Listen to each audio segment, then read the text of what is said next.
أحلام تختار أسماء المنور وحاتم عمور لافتتاح حلقات برنامجها الجديد.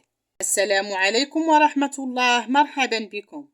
اختارت النجمة الإماراتية أحلام افتتاح حلقات برنامجها الجديد ألف ليلة وليلة، الذي سينطلق عرضه يوم السبت المقبل على قناة أبو ظبي، بحلقة استضافت فيها النجمة المغربية أسماء المنور ومواطنها النجم حاتم عمور.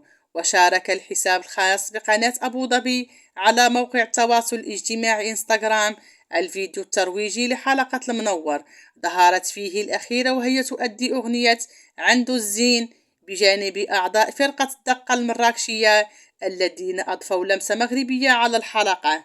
ولم يكشف تيزر الحلقة عن استضافة حاتم عمور، كونه يعد مفاجأة الحلقة التي جمعته بزميلته في لجنة تحكيم برنامج ستارلايت لاكتشاف المواهب الغنائية بالمغرب، إلى جانب كل من نعمان الحلو والدوزي وأمينوكس.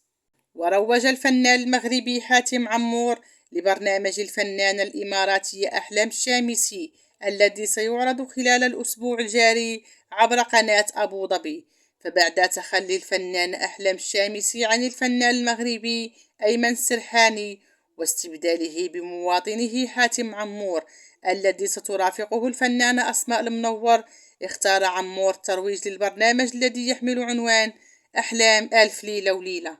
شكرا على المشاهدة، لا تنسوا وضع لايك للفيديو والاشتراك في القناة مع تفعيل الجرس ليصلكم دائما الجديد.